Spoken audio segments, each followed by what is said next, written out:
वृंदावनेश्वरी ऋषभानुसुते देवी प्रणमामि हरिप्रिय वाञ्छाकल्पतरूपश्च कृपा सिन्धुभ्येव च पतितानां पावनेभ्यो वैष्णवेभ्यो नमो नमः। पञ्चतत्त्वात्मकं कृष्णं भक्तरूपासुरूपकं भक्तावतारं भक्ताख्या नमामि भक्तशक्तिं नित्यानन्दमहनवमी सर्वानन्दकरं परं हरिनामप्रदं देवम् अवधूतशिरोमणि महावदन्याय कृष्णप्रेमप्रदाय दे कृष्णाय कृष्णचैतन्या नाम्ने गौरतिषे नमो विष्णुपादाय कृष्णपृष्ठाय भूतले श्रीमते भक्तिवेदान्त स्वामिन्निधि नामिने नमस्ते सरस्वती देवी गौरवाणि प्रचारिणे निर्विशेषा शून्यवादी पाश्चात्य देशधारिणे जय श्री कृष्ण चैतन्य प्रभु नित्यानंद श्री अद्वैत गदाधर श्रीवासादि गौर भक्त वृंद हरे कृष्णा कृष्ण कृष्णा हरे हरे हरे राम राम राम हरे हरे गुरुवे गौरचंद्राय राधिकाय दारे कृष्णाय कृष्ण भक्ताय भक्ताय श्री प्रभुपाद की जय गुरुराज की जय हरे हरे हरे कृष्ण मदेग बंधु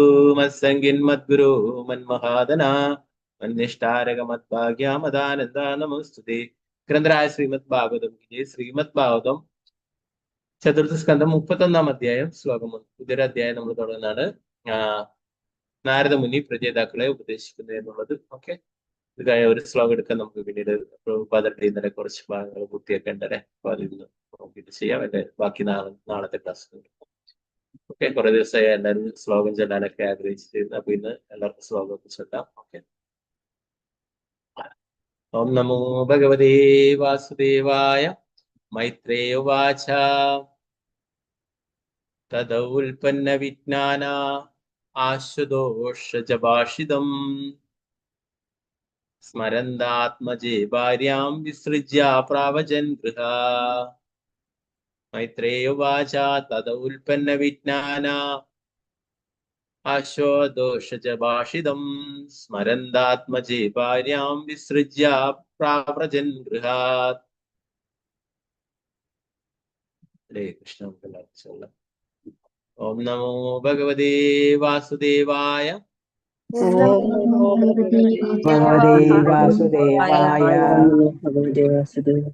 തദൗൽപന്ന വിജ്ഞാനാശ്വാദോഷജഭാഷിതം സ്മരന്താത്മജേ ഭാര്യാം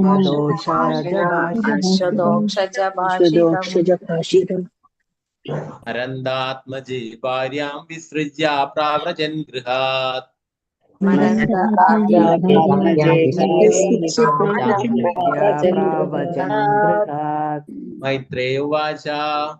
മൈത്രേയ ഉവാച തദൗൽപന്ന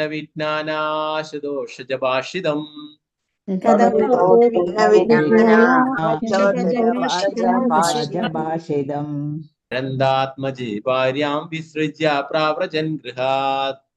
സ്മരന്താത്മജേ ഭാര്യാം വിസൃജ്യ പ്രാവ്രജൻ ഗൃഹാത്. ഹരേ കൃഷ്ണ. വിജയനാണ് മാതാജി ചൊല്ലിക്കും. ഹരേ കൃഷ്ണ. ഹരേ കൃഷ്ണ പ്രഭുജി. ഓം നമോ ഭഗവതേ വാസുദേവായ. മൈത്രേയ ഉവാച തദ ഉത്പന്ന വിജ്ഞാന അശുദോഷജഭാഷിതം സ്മരന്ത ആത്മജേ ഭാര്യ വിസൃജ്യ പ്രാവ്രജൻ ഗൃഹാത്. ഹരേ കൃഷ്ണ പ്രഭുജി. ഹരേ കൃഷ്ണ. മാലതി ശ്യാമദേവി ദസ് മാതാജി ചൊല്ലിക്കും. ഹരേ കൃഷ്ണ.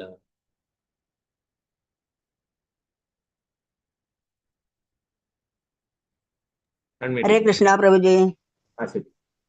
ഓം നമോ ഭഗവതേ വാസുദേവായ. മൈത്രേയ ഉവാച തദ ഉത്പന്ന വിജ്ഞാന അശദോഷജഭാഷിതം സ്മരന്ത ആത്മജേ ഭാര്യാം വിസൃജ്യ പ്രാവജൻ ഗൃഹാത്. ഹരേ കൃഷ്ണ പ്രഭുജി. ഹരേ കൃഷ്ണ. നിർമ്മല മാതാജി ചൊല്ലിക്കും. ഹരേ കൃഷ്ണ. ഹരേ കൃഷ്ണ പ്രഭുജി. ഓം നമോ ഭഗവതേ വാസുദേവായ. മൈത്രേയ ഉവാച തദ ഉത്പന്ന വിജ്ഞാന ആശുദോഷജഭാഷിതം സ്മരന്താത്മജേ ഭാര്യാം വിസൃജ്യ പ്രാവ്രജൻ ഗൃഹാത്. ഹരേ കൃഷ്ണ പ്രഭുജി. ഹരേ കൃഷ്ണ. പങ്കജാക്ഷി മാതാജി. ഹരേ കൃഷ്ണ മാതാജി. ഹരേ കൃഷ്ണ പ്രഭുജി. പ്രണാമം. ഓം നമോ ഭഗവതേ വാസുദേവായ. മൈത്രേയ ഉവാച തതുത്പന്ന ആശ്വാദോഷ ഭാഷിതം സ്മരന്ത ആത്മജേ വാര്യം വിസൃജ്യ പ്രാവ്രജൻ ഗൃഹാത്. ഹരേ കൃഷ്ണ പ്രഭുജി. ഹരേ കൃഷ്ണ. രാമേന്ദ്ര പ്രഭു. ഹരേ കൃഷ്ണ പ്രഭു. ഋഷഭുജി. ഓം നമോ ഭഗവതേ വാസുദേവായ. മൈത്രേയ ഉവാച തത ഉൽപ്പന്ന വിജ്ഞാന ആശുദോഷജ ഭാഷിതം സ്മരന്ത ആത്മജേ ഭാര്യാം വിസൃജ്യ പ്രാവ്രജൻ ഗൃഹാത്. ഹരേ കൃഷ്ണ പ്രഭുജി. ഹരേ കൃഷ്ണ. പത്മകുമാരി മാതാജി. ഹരേ കൃഷ്ണ. ഹരേ കൃഷ്ണ പ്രഭുജേ. ഓം നമോ ഭഗവതേ വാസുദേവായ. മൈത്രേയ ഉവാച തദ ഉത്പന്ന വിജ്ഞാനാശ്വത്തോഷജ ഭാഷിതം സ്മരന്താത്മജേ ഭാര്യാം വിസൃജ്യ പ്രാവ്രജൻ ഗൃഹാത്. ഹരേ കൃഷ്ണ പ്രഭു. ഹരേ കൃഷ്ണ. അംബിക കേശവി ദാസ് മാതാജി. ഹരേ കൃഷ്ണ പ്രഭുജി. ഓം നമോ ഭഗവതേ വാസുദേവായ. മൈത്രേയ ഉവാച തത ഉത്പന്ന വിജ്ഞാനാശദോക്ഷജ ഭാഷിതം സ്മരന്താത്മജേ ഭാര്യാം വിസൃജ്യ പ്രാവ്രജൻ ഗൃഹാത്. ഹരേ കൃഷ്ണ പ്രഭുജി. ഹരേ കൃഷ്ണ. സീതാരാമനുണ്ണി മാതാജി. ഹരേ കൃഷ്ണ പ്രഭുജി. ഹരേ കൃഷ്ണ. ഓം നമോ ഭഗവതേ വാസുദേവായ. മൈത്രേയ ഉവാച തത ഉത്പന്ന വിജ്ഞാന അശദോഷജ ഭാഷിതം സ്മരന്ത ആത്മജേ ഭാര്യാം വിസൃജ്യ പ്രവ്രജൻ ഗൃഹാത്. ഹരേ കൃഷ്ണ പ്രഭുജി. ഹരേ കൃഷ്ണ. അനുപ്രതി മാതാജി. ഹരേ കൃഷ്ണ പ്രഭുജി. ഹരേ കൃഷ്ണ. ഓം നമോ ഭഗവതേ വാസുദേവായ. മൈത്രേയ ഉവാച തത്ര ഉത്പന്ന വിജ്ഞാന അശ്വതോക്ഷജ ഭാഷിതം സ്മരന്ത ആത്മജേ ഭാര്യാം വിസൃജ്യ പ്രാവ്രജൻ ഗൃഹാത്. ഹരേ കൃഷ്ണ പ്രഭുജി. കൃഷ്ണ. അനിത മാതാജി. ഹരേ കൃഷ്ണ പ്രഭുജി. ഹരേ കൃഷ്ണ. ഓം നമോ ഭഗവതേ വാസുദേവായ. മൈത്രേയ ഉവാച തദുത്പന്ന വിജ്ഞാന അശ്വതോഷജ ഭാഷിതം സ്മരന്താത്മജേ ഭാര്യാം വിസൃജ്യ പ്രാവ്രജൻ ഗൃഹാത്. ഹരേ കൃഷ്ണ പ്രഭുജി. ഹരേ കൃഷ്ണ. വത്സല മാതാജി. ഹരേ കൃഷ്ണ. ഹരേ കൃഷ്ണ പ്രഭുജി. ഹരേ കൃഷ്ണ. ഓം നമോ ഭഗവതേ വാസുദേവായ. മൈത്രേയ ഉവാച തഥാ ഉത്പന്ന വിജ്ഞാന അശ്വാദോഷജ ഭാഷിതം സ്മരന്ത ആത്മജേ ഭാര്യ വിസൃജ്യ പ്രാവ്രജൻ ഗൃഹാത്. ഹരേ കൃഷ്ണ പ്രഭു. ഹരേ കൃഷ്ണ. ശാരദ ശുഭശ്രുതി ദാസ് മാതാജി. ഹരേ കൃഷ്ണ. ഹരേ കൃഷ്ണ പ്രഭുജി. ഓം നമോ ഭഗവതേ വാസുദേവായ. മൈത്രോ ഉവാച തദുൽപ്പന്ന വിജ്ഞാന ആശ്വാദോഷജ ഭാഷിതം സ്മരന്തമാത്മജേ ഭാര്യ വിസൃജ്യ പ്രാവജൻ ഗൃഹാത്. ഹരേ കൃഷ്ണ. ഹരേ കൃഷ്ണ. തങ്കമണി മാതാജി. ഹരേ കൃഷ്ണ പ്രഭുജി. ഹരേ കൃഷ്ണ. ഓം നമോ ഭഗവതേ വാസുദേവായ. മൈത്രേയ ഉവാച തഥാ ഉത്പന്ന വിജ്ഞാന ആശ്വതോഷജ ഭാഷിതം സ്മരന്ത ആത്മജേ ഭാര്യാം വിസൃജ്യ പ്രാവ്രജൻ ഗൃഹാത്. ഹരേ കൃഷ്ണ. ഹരേ കൃഷ്ണ.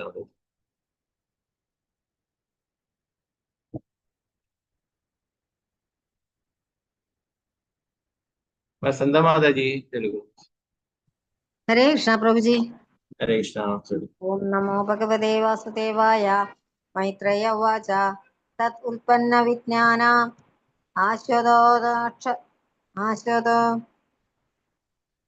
അദോക്ഷജ ഭാഷിതം സ്മരന്ത ആത്മജേ ഭാര്യാം വിസൃജ്യ പ്രാവ്രജൻ ഗൃഹാത്. ഹരേ കൃഷ്ണ പ്രഭുജി. ഹരേ കൃഷ്ണ. ഹരേ കൃഷ്ണ പ്രഭുജി. മഞ്ജു മാതാജി. ഹരേ കൃഷ്ണ. ഹരേ കൃഷ്ണ. ഓം നമോ ഭഗവതേ വാസുദേവായ.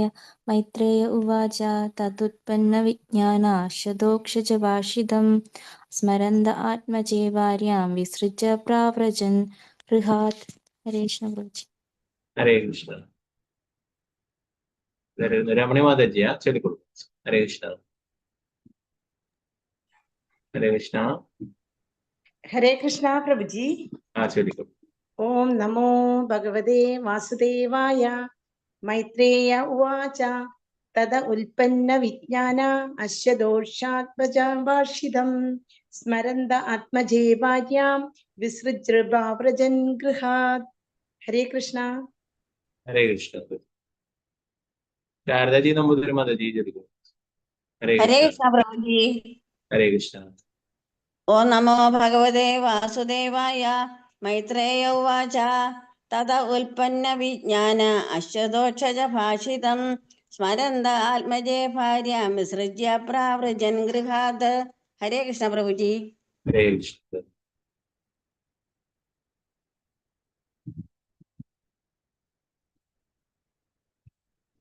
സ്വർണപ്രഭ മാതാജി ചൊല്ലിക്കോ. ഹരേ കൃഷ്ണ മാതാജി. ഹരേ കൃഷ്ണ പ്രഭുജി. ഓം നമോ ഭഗവതേ വാസുദേവായ. മൈത്രേയ ഉവാച തത ഉത്പന്ന വിജ്ഞാന അശ്വതോക്ഷജ ഭാഷിതം സ്മരന്ത ആത്മജേ ഭാര്യ വിസൃജ്യ പ്രാവ്രജൻ ഗൃഹാത്. ഹരേ കൃഷ്ണ പ്രഭുജി. ഹരേ കൃഷ്ണ. വിരജ വിജയ ദേവദാസ് മാതാജി ചൊല്ലിക്കോ. ഹരേ കൃഷ്ണ. ഹരേ കൃഷ്ണ പ്രഭുജി. ഓം നമോ ഭഗവതേ വാസുദേവായ. മൈത്രേയ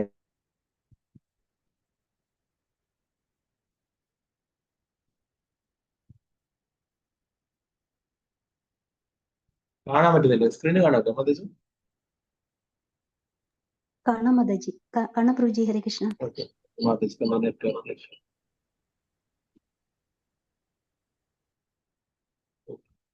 വത്സലഗോപാൽ മാതാജി വിരജ മാതാജി എന്തോ നെറ്റ്വർക്ക് വത്സലഗോപാൽ മാതാജി ചൊല്ലിക്കോ. ഹരേ കൃഷ്ണ.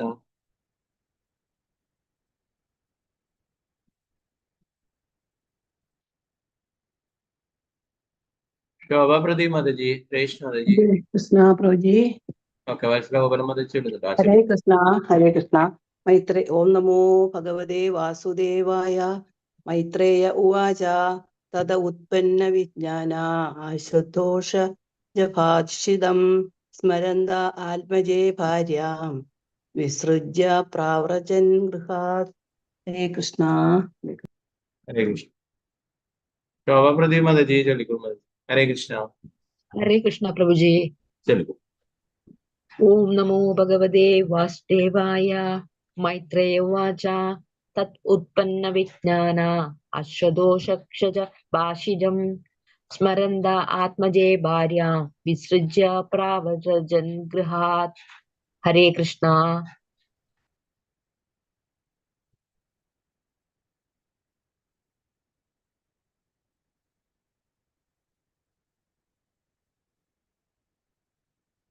ഹരേ കൃഷ്ണ. മായാതീത മംഗള ദേവദാസ് മാതാജി. ഹരേ കൃഷ്ണ. ഹരേ കൃഷ്ണ പ്രഭുജി. പ്രണാം പ്രഭുജി. ഹരേ കൃഷ്ണ. ഹരേ കൃഷ്ണ. ഓം നമോ ഭഗവതേ വാസുദേവായ. മൈത്രേയ ഉവാച തദ ഉത്പന്ന വിജ്ഞാന ആശ്വതോക്ഷജ ഭാഷിതം സ്മരന്ത ആത്മജേ ഭാര്യാം വിസൃജ്യ പ്രാവ്രജൻ ഗൃഹാത്. ഹരേ കൃഷ്ണ പ്രഭുജി. ഹരേ കൃഷ്ണ. ഭാരതീയ മാതാജി. ഹരേ കൃഷ്ണ മാതാജി. ഹരേ കൃഷ്ണ പ്രഭുജി. ഓം നമോ ഭഗവതേ വാസുദേവായ. മൈത്രേയ ഉവാച തദ ഉൽപ്പന്ന വിജ്ഞാന ആശ്വതോക്ഷജ ഭാഷിതം സ്മരന്ത ആത്മജേ ഭാര്യാം വിസൃജ്യ പ്രാവ്രജൻ ഗൃഹാത്. ഹരേ കൃഷ്ണ. ഹരേ കൃഷ്ണ. വിരജ വിജയ ദേവദാസ് മാതാജി മാതാജി ചൊല്ലുന്നുണ്ടോ? ഇപ്പൊ നേരത്തെ എന്തോ നെറ്റ്വർക്ക് പ്രശ്നമായിട്ട് മാതാജി കേട്ടില്ല. ഹരേ കൃഷ്ണ പ്രഭുജി. കേൾക്കാമോ? ഇപ്പൊ ചൊല്ലിക്കോ. നേരത്തെ എന്തോ നെറ്റ്വർക്ക് പ്രശ്നം.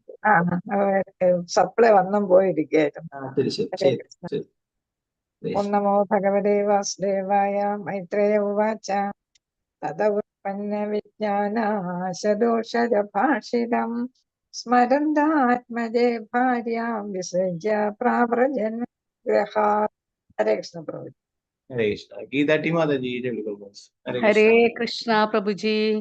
ഓം നമോ ഭഗവതേ വാസുദേവായ. തദ ഉത്പന്ന വിജ്ഞാന ആശ്വതോക്ഷജ ഭാഷിതം സ്മരന്ത ആത്മജേ ഭാര്യ വിസൃജ്യ പ്രാവ്രജൻ ഗൃഹാത്. ഹരേ കൃഷ്ണ പ്രഭുജി.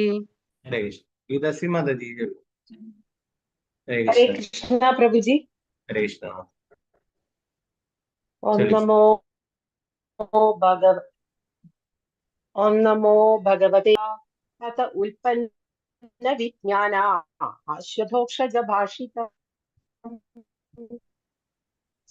സ്മരന്ത ആത്മജേ ഭാര്യാം വിസൃജ്യ പ്രാവ്രജൻ ഗൃഹാത്. ഹരേ കൃഷ്ണ പ്രഭുജി. ഹരേ കൃഷ്ണ.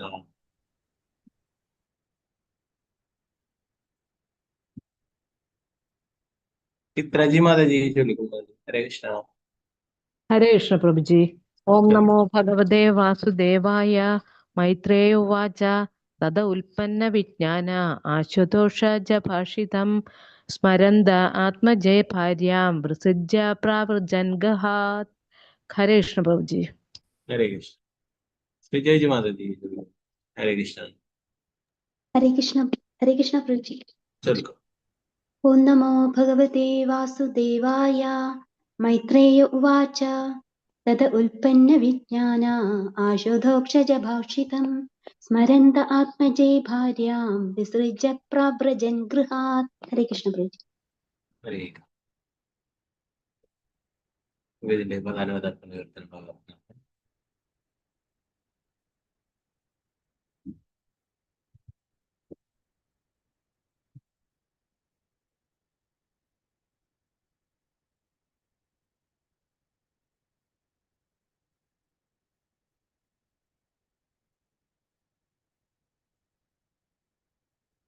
മൈത്രേയ ഉവാച. മൈത്രേയൻ പറഞ്ഞു. തതഃ തദനന്തരം ഉൽപ്പന്ന വികസിച്ചു വിജ്ഞാന പരിപൂർണ്ണ ജ്ഞാനം നേടുക. ആശു വളരെ പെട്ടെന്ന് അദോഷജ പരമദിവ്യകൃഷ്ണനായ ഭഗവാനാൽ ഭാഷിതം പ്രാമാണികമായിരുന്നത്. സ്മരന്തഃ സ്മരിക്കുക. ആത്മജെ അവരുടെ പുത്രനായി, ഭാര്യാം അവരുടെ പത്നി, വിസൃജ്യ നൽകിയ ശേഷം, പ്രാവ്രജൻ പോയി, ഗൃഹത്തിൽ നിന്നും. വിവർത്തനം ഭാവാർത്ഥം. മൈത്രേയ മഹർഷി തുടർന്നു. അനന്തരം പ്രചേതാക്കൾ ആയിരക്കണക്കിന് സംവത്സരങ്ങൾ ഗൃഹത്തിൽ വസിക്കുകയും ആധ്യാത്മിക അവബോധത്തിന്റെ പരിപൂർണ ജ്ഞാനം വളർത്തുകയും ചെയ്തു. അവസാനം അവർ പരമദിവ്യകൃഷ്ണനായ ഭഗവാന്റെ അനുഗ്രഹം അനുസ്മരിക്കുകയും തങ്ങളുടെ പത്നിയെ പരിപൂർണനായ ഒരു പുത്രന്റെ ചുമതലയിൽ ഏൽപ്പിച്ച് ഗൃഹം ഉപേക്ഷിച്ച് പോവുകയും ചെയ്തു.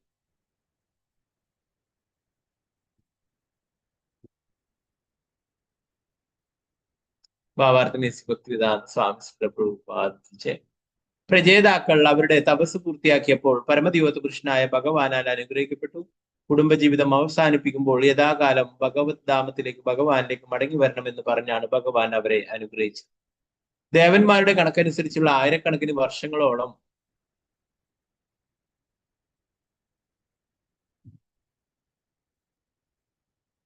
കുടുംബജീവിതം നയിച്ച പ്രചേതാക്കൾ അവസാനം തങ്ങളുടെ പത്നിയെ ദക്ഷൻ എന്നു പേരുള്ള പുത്രനെ ഏൽപ്പിച്ച് ഭവനം ഉപേക്ഷിക്കുവാൻ തീരുമാനിച്ചു. ഇതാണ് വൈദിക സംസ്കാരത്തിന്റെ പ്രക്രിയ. ഒരുവൻ ജീവിതത്തിന്റെ ആരംഭത്തിൽ ബ്രഹ്മചാരിയായി കഠിനനിഷ്ഠകളോടുകൂടി തപസ്സനുഷ്ഠിച്ച് ആധ്യാത്മിക മൂല്യങ്ങളുള്ള വിദ്യാഭ്യാസം നേടണം. ബ്രഹ്മചാരിയെ അഥവാ ശിഷ്യനെ സ്ത്രീകളുമായി ഇടപഴകാനും ജീവിതത്തിന്റെ ആരംഭത്തിൽ തന്നെ ലൈംഗികാസ്വാദനം അഭ്യസിക്കുവാനും അനുവദിക്കില്ല. ആൺകുട്ടികൾക്കും പെൺകുട്ടികൾക്കും സ്കൂൾ കോളേജ് തലങ്ങൾ മുതലേ സ്വതന്ത്രമായി ഇടപഴകാനും ലൈംഗികത ആസ്വദിക്കുവാനും അവസരമുണ്ടാകുന്ന തരത്തിലാണ് ആധുനിക സംസ്കാരത്തിന്റെ അടിയൊഴുക്ക്. ഇന്നത്തെ സന്താനങ്ങളിലേറെയും വർണ്ണസങ്കരങ്ങളാണ്. അഭികാമ്യമല്ലാത്ത മാതാപിതാക്കൾക്ക് ജനിക്കുന്നവർ പരിണതഫലമായി ലോകത്തിലെമ്പാടും കുഴപ്പങ്ങൾ ഉണ്ടാക്കും. വാസ്തവത്തിൽ മനുഷ്യ സംസ്കാരം വൈദിക തത്വങ്ങളുടെ അടിസ്ഥാനത്തിലായിരിക്കണം. ജീവിതത്തിന്റെ ആരംഭത്തിൽ ആൺകുട്ടികളും പെൺകുട്ടികളും തപസ്സും നിഷ്ഠകളും ആചരിക്കണമെന്നാണ് ഇതിനർത്ഥം. പ്രായപൂർത്തിയാകുമ്പോൾ അവർ വിവാഹിതരാവുകയും ഗൃഹത്തിൽ വസിക്കുകയും സന്താനങ്ങൾക്ക് ജന്മം നൽകുകയും ചെയ്യും. സന്താനങ്ങൾ വളരുമ്പോൾ പുരുഷൻ ഭവൻ ഉപേക്ഷിച്ച് കൃഷ്ണാബോധത്തിൽ മുഴുകണം. ഈ രീതിയിൽ ഒരുവൻ അവന്റെ ജീവിതം ഭഗവത് ധാമത്തിലേക്ക് ഭഗവാനിലേക്ക് മടങ്ങി പരിപൂർണമാക്കും. ഒരുവൻ അവന്റെ വിദ്യാഭ്യാസ കാലത്ത് തപസ്സുകളും നിഷ്ഠകളും ആചരിച്ച് ശീലിക്കാത്ത പക്ഷം അവന് ഈശ്വരന്റെ അസ്തിത്വം ഗ്രഹിക്കാൻ കഴിയില്ല. കൃഷ്ണനെ സാക്ഷാത്കരിക്കാത്ത ആർക്കും അവരുടെ ജീവിതം പരിപൂർണമാക്കുക സാധ്യമല്ല. സന്താനങ്ങൾക്ക് പ്രായപൂർത്തിയാകുമ്പോൾ പത്നിയെ അവരുടെ ചുമതലയിലാക്കണമെന്ന് ചുരുക്കം. അതിനുശേഷം ഭർത്താവ് കൃഷ്ണാബോധം വികസിപ്പിക്കുന്നതിന് വീട് ഉപേക്ഷിച്ചു പോകണം. പക്വതയാർന്ന ജ്ഞാനത്തിന്റെ വികാസത്തെ ആശ്രയിച്ചാണ് എല്ലാം നിലകൊള്ളുന്നത്. പ്രാചീന ബർഹിഷ് രാജാവ് പ്രചേതാക്കളുടെ പിതാവ് സമുദ്രത്തിൽ തപസ്സനുഷ്ഠിക്കുകയായിരുന്ന അവന്റെ പുത്രന്മാർ മടങ്ങിയെത്തുന്നതിന് മുമ്പ് തന്നെ വീട് ഉപേക്ഷിച്ചു. സമയം പക്വമായാലുടൻ അഥവാ കൃഷ്ണാബോധം വികസിപ്പിക്കുവാനുള്ള ഘട്ടമെത്തിയാലുടൻ പൂർത്തിയാക്കാൻ കുടുംബ ചുമതലകൾ ബാക്കിയുണ്ടെങ്കിലും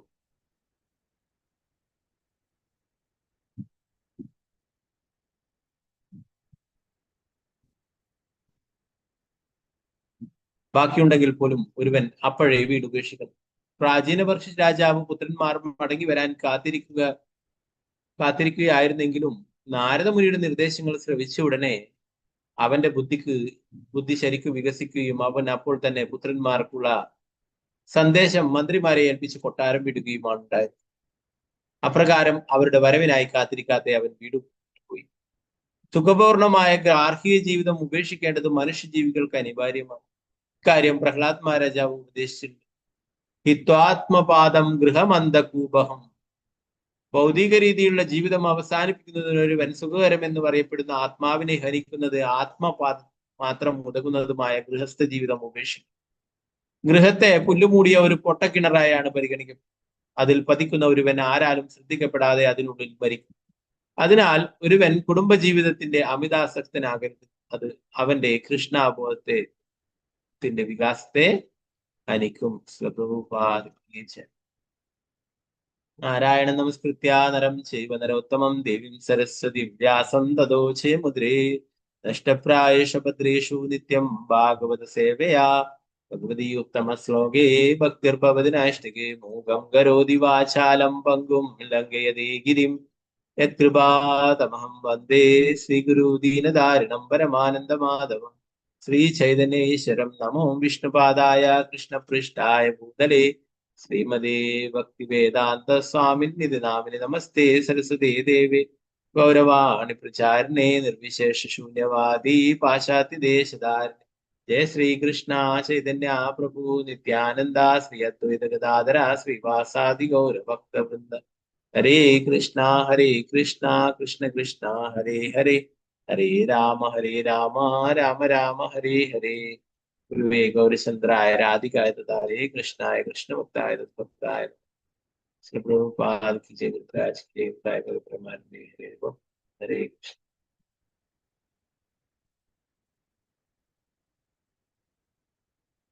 നേരത്തെ പ്രജേതസ്സുകളുടെ കർമ്മങ്ങളെ കുറിച്ചുള്ള അധ്യായമാണ് അല്ലെ. അതിലെ അവസാനത്തെ കുറച്ച് ഭാഗങ്ങൾ നമ്മൾ കുറച്ച് സ്പീഡിൽ പോയിട്ടുണ്ടായിരുന്നേ. അത് നമുക്ക് കൂടി നോക്കിയിട്ട് വരാം.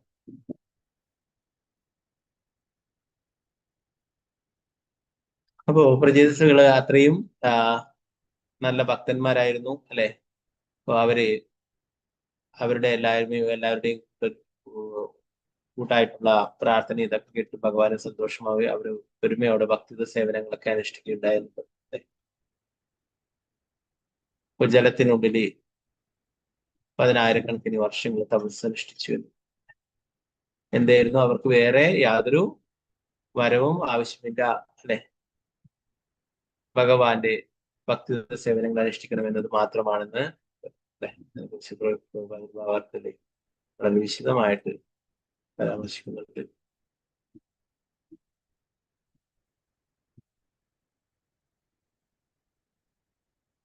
പ്രിയപ്പെട്ട ഭഗവാന് തപസ്സിന്റെയും ജ്ഞാനത്തിന്റെയും ബലത്തിൽ വളരെ ഉന്നതി നേടിയ ഒരു പരിശുദ്ധമായ അസ്തിത്വത്തിൽ പരിപൂർണമായി സ്ഥിതി ചെയ്യുന്നവരും മഹായോഗികൾക്കും നിഗൂഢ ദർശനികർക്കും അതുപോലെ തന്നെ മനു, ബ്രഹ്മദേവൻ, മഹാദേവൻ മുതലായ മഹാവ്യക്തിത്വങ്ങൾക്കും അങ്ങയുടെ മഹത്വങ്ങളും ശക്തികളും പൂർണ്ണമായി മനസ്സിലാക്കാൻ കഴിയുന്നു. എന്നിരുന്നാലും അവർ അവരുടെ കഴിവുകൾക്കനുസരിച്ച് പ്രാർത്ഥനകൾ അർപ്പിക്കുന്നു. അതേപോലെ ഈ വ്യക്തിത്വങ്ങൾക്കൊക്കെ താഴെയാണെങ്കിലും ഞങ്ങളുടെ കഴിവിനനുസരിച്ചുള്ള ഞങ്ങളുടെ പ്രാർത്ഥനകൾ അർപ്പിക്കുന്നു അല്ലെ. നേരത്തെ മഹാദേവൻ ചൊല്ലിയിട്ടുള്ള രുദ്രഗീതം ആലപിച്ചുകൊണ്ടാണ് പ്രാർത്ഥിച്ചുകൊണ്ടാണ് അവരെല്ലാ ദിവസവും ഭഗവാനെ സ്മരിക്കും, ഭഗവാനെ ആരാധിക്കും അല്ലെ. ആ രുദ്രഗീതം ചൊല്ലിക്കൊണ്ടു രാവിലെയും വൈകുന്നേരവും അല്ലെ. അപ്പോ അതിന്റെ ഫലമായിട്ട് തന്നെ ഭഗവാന്റെ കാരുണ്യ എളുപ്പത്തില് അല്ലെ. ഇപ്പൊ പറയുന്നു നമുക്ക് പ്രാർത്ഥനകളൊന്നും അർപ്പിക്കാൻ അറിയില്ലെങ്കിൽ എന്താണ് ഭഗവാന്റെ ശുദ്ധ ഭക്തന്മാരുടെ പ്രാർത്ഥനകൾ നമുക്കും ചൊല്ലാം അല്ലെ. ശ്രീമദ് ഭാഗവതിലെ ധാരാളം ഇങ്ങനെയുള്ള പ്രാർത്ഥനകളൊക്കെ അതിൽ തന്നെ പറയുന്നത് ബ്രഹ്മസംഹിത അല്ലെ. നമ്മള് ഭഗവാൻ അഭിഷേകമൊക്കെ ചെയ്യുമ്പോൾ ബ്രഹ്മസംഹിത ബ്രഹ്മാവ് ചൊല്ലിയിട്ടുള്ള പ്രാർത്ഥനകൾ, അങ്ങനെ ധാരാളം ഭഗവാന്റെ ഭക്തന്മാരുടെ പ്രാർത്ഥനകളുണ്ട്. അതൊക്കെ ചൊല്ലാവുന്നതാണ്. ഇവിടെ ബ്രഹ്മാവിനോ മഹാദേവനോ ഒന്നും തന്നെ ഭഗവാന്റെ മഹിമകള് പൂർണ്ണമായിട്ടും വർണ്ണിക്കാനായിട്ട് സാധിക്കില്ലായിരുന്നു. പ്രഭുപാദന്റെ ഭാഗത്ത് ഈ ഭൗതിക ലോകത്തിലെ എല്ലാവരുടെയും കാര്യം അങ്ങനെ തന്നെ. ആർക്കും ഒന്നിനും പരമോന്നതനായ ഭഗവാന് തുല്യനാകാനായിട്ട് തീർച്ചയായും ജ്ഞാനത്തിൽ ആകയാൽ പരമദിവ്യപുരുഷനായ ഭഗവാനോടുള്ള ആരുടെ പ്രാർത്ഥനയും ഒരിക്കലും പൂർണ്ണമാകില്ല. അപരിമിതനായ ഭഗവാന്റെ മഹിമകൾ പൂർണ്ണമായി അളക്കുക അസാധ്യമാണ്. ഭഗവാന് പോലും ഭഗവാന്റെ അനന്താവതാരത്തിന് അഥവാ ശേഷാവതാരത്തിന് പോലും സ്വന്തം മഹിമകൾ പൂർണ്ണമായി വിവരിക്കുവാൻ കഴിയില്ല. അനേകായിരം മുഖങ്ങളുണ്ടെങ്കിലും അനേകായിരം സംവത്സരങ്ങളായി ഭഗവാന്റെ മഹത്വങ്ങൾ വാഴ്ത്തിക്കൊണ്ടിരിക്കുകയാണെങ്കിലും ആ മഹത്വങ്ങളുടെ പരിധി കണ്ടെത്താൻ അദ്ദേഹത്തിന് കഴിഞ്ഞില്ല. അതിനാൽ ഭഗവാന്റെ ശക്തികളും മഹത്വങ്ങളും പൂർണ്ണമായി തിട്ടപ്പെടുത്തുക സാധ്യമല്ല. അനന്തന് അല്ലെ, ഭഗവാന്റെ തന്നെ വിസ്തരണമാണ് ബലരാമന്റെ വിസ്തരണമാണ് അനന്തൻ എന്ന് പറയുന്നത്. ആനന്ദനെ 1000 തലകളുണ്ട് അല്ലെ, 1000 തലകൾ കൊണ്ടും 1000 മുഖങ്ങൾ കൊണ്ടും ഭഗവാനെ എപ്പോഴും സ്തുതിച്ചു കൊണ്ടിരിക്കുകയാണ്. എന്നാലും അതിനൊരു അവസാനമില്ലായിരുന്നു അല്ലെ. ഭഗവാന് പോലും ഭഗവാന്റെ മഹിമകൾ അറിയാനായിട്ട് സാധിക്കില്ല. രാധാകൃഷ്ണന്മാരുടെ ലീലയെ കുറിച്ചിട്ട് അവർക്ക് ആ ഭഗവാന്റെ സ്നേഹം, ഭക്തന്മാരോടുള്ള സ്നേഹം അല്ലെ, അത് അറിയാനായിട്ടാണ് ഭഗവാൻ തന്നെ ശ്രീ ചൈതന്യ മഹാപ്രഭുവായിട്ട് വന്നിട്ടുണ്ടായിരുന്നു അല്ലെ. ഭക്തന്മാരും ഭഗവാനും തമ്മിലുള്ള ആ സ്നേഹബന്ധത്തെ കുറിച്ചിട്ട് മനസ്സിലാക്കുവാൻ, അതിന്റെ ആ തീവ്രത മനസ്സിലാക്കുവാനായിട്ടാണ് ശ്രീ ചൈതന്യ മഹാപ്രഭു സാക്ഷാൽ കൃഷ്ണൻ തന്നെ രാധാറാണിയുടെ ഭാവത്തില് വന്നു.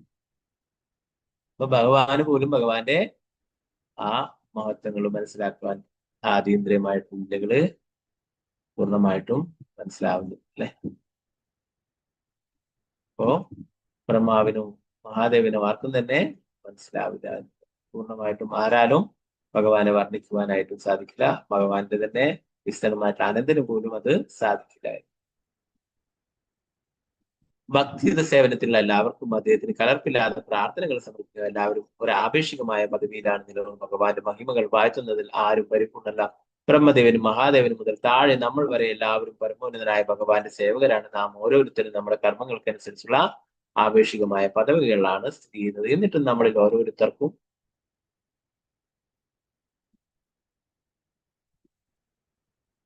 ഭഗവാന്റെ മഹിമകൾ പുകഴ്ത്തുവാൻ കഴിയുന്നിടത്തോളം നമ്മുടെ ഹൃദയം കൊണ്ടും മനസ്സുകൊണ്ടും പ്രാർത്ഥനകൾ അർപ്പിക്കുവാൻ കഴിയും. ഇതാണ് നമ്മുടെ പരിപൂർണ്ണ ദൗത്യം. ജീവിതത്തിലെ ഏറ്റവും ഇരുണ്ട മേഖലയിലാണെങ്കിൽ പോലും സ്വന്തം കഴിവിനനുസരിച്ച് ഭഗവാന് പ്രാർത്ഥനകൾ സമർപ്പിക്കുവാൻ അവനെ അനുവാദം. ഏത് അവസ്ഥയിലായാലും ഭഗവാനെ ആത്മാർത്ഥമായിട്ട് പ്രാർത്ഥിക്കുകയാണെങ്കിൽ തീർച്ചയായിട്ടും ഭഗവാൻ നമ്മളെ പൂർണ്ണമായിട്ടും സംരക്ഷിക്കും അല്ലെ. നമ്മൾ നേരത്തെ ധാരാളം ഉദാഹരണങ്ങൾ പറഞ്ഞില്ലേ. ഭഗവാൻ പറയുന്നു, നമേ ഭക്ത പ്രദർശനം, എന്റെ ഭക്തൻ ഒരിക്കലും നാശമില്ല അല്ലെ. ഏതവസ്ഥയിലും ഭഗവാൻ രക്ഷിക്കും. അതാണ് ആ പാണ്ഡവരുടെയൊക്കെ കാര്യത്തിൽ എന്തൊക്കെ അപകടങ്ങൾ വന്നപ്പോഴൊക്കെ ഭഗവാൻ രക്ഷിച്ചു അല്ലെ. വിഷാൻ മഹാഗ്നി വിഷാദ് ദർശന സഭയ വനവാസ മൃദയനേക മഹാരഥാസ്തോ അങ്ങനെ പറഞ്ഞിട്ട് കുന്തിമാരാണ് പറഞ്ഞത്, എത്ര അപകടങ്ങളിൽ നിന്നാണ് നീ ഞങ്ങളെ രക്ഷിച്ചിട്ടുള്ളത് എന്ന് ഓർക്കുന്നു. അപ്പോഴൊക്കെ ഭഗവാൻ അവര് ആത്മാർത്ഥമായിട്ട് ഭഗവാനോട് പ്രാർത്ഥിക്കുകയും അല്ലെ, ഭഗവാനിൽ വിശ്വാസം ഉണ്ടായിരുന്നു. അതുകൊണ്ട് തന്നെ എല്ലാ അപകടങ്ങളിലും പാണ്ഡവരുടെ കൂടെ ഭഗവാൻ ഉണ്ടായിരുന്നു അല്ലെ. അതുകൊണ്ടാണ് കുന്തിമാരാണ് പറയുന്നത്, അങ്ങ് ഞങ്ങളെ വിട്ടിട്ട് ദ്വാരകയിലേക്ക് പോവുകയാണോ എങ്കിൽ ഞങ്ങൾക്ക് വീണ്ടും വീണ്ടും ആപത്തുകൾ സംഭവിച്ചു കൊള്ളട്ടെ, എങ്കിലെങ്കിലും ഞങ്ങൾക്ക് അങ്ങയെ മുഖാമുഖം ദർശിക്കുവാനായിട്ട് സാധിക്കുമല്ലോ. കുന്തിമാരാണ് പ്രശ്നം ഇത് പറയും. ആ ഭഗവാനെ എപ്പോഴും കാണാനായിട്ട്, ഭഗവാന്റെ കാരുണ്യം ലഭിക്കുവാനായിട്ട് എന്താ പറഞ്ഞ അപകടങ്ങൾ വന്നോട്ടെ, എന്നാലും നമുക്ക് യാതൊരു പ്രശ്നമില്ല, അങ്ങ് എവിടേക്കും പോകരുത്, ഞങ്ങളുടെ കൂടെ തന്നെ ഉണ്ടാവും. അപ്പോ കുന്തിമാരാണിന്റെ പ്രാർത്ഥന അല്ലെ. കുന്തിമാരാണി പറഞ്ഞു, ഞാനൊരു സ്ത്രീയാണ്, എനിക്ക് പ്രാർത്ഥനകളൊന്നും അർപ്പിക്കാൻ അറിയില്ല എന്ന് പറഞ്ഞുകൊണ്ടാണ് തുടങ്ങുന്നത് അല്ലെ. എന്നാൽ കുന്തിമാരാണിയുടെ സ്തുതി, കുന്തിസ്തുതി ഏറ്റവും മഹത്തരമായിട്ടുള്ള പ്രാർത്ഥനയാണ്.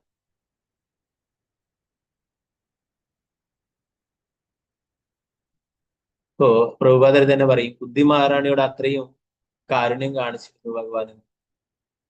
സ്വന്തം മാതാവായിട്ടുള്ള ദേവകിയുടെ 6 പുത്രന്മാരെയും കംസൻ വധിക്കുമ്പോൾ, നമ്മൾ ഇപ്പം ജന്മാഷ്ടമിക്കൊക്കെ എടുത്തു അല്ലെ, കംസൻ വധിക്കുമ്പോൾ ഭഗവാൻ ഒന്നും ചെയ്തില്ല അവരെയൊക്കെ വധിക്കാൻ. അത് വേറൊരു ലീലയാണ് നമ്മൾ പറഞ്ഞു അല്ലെ.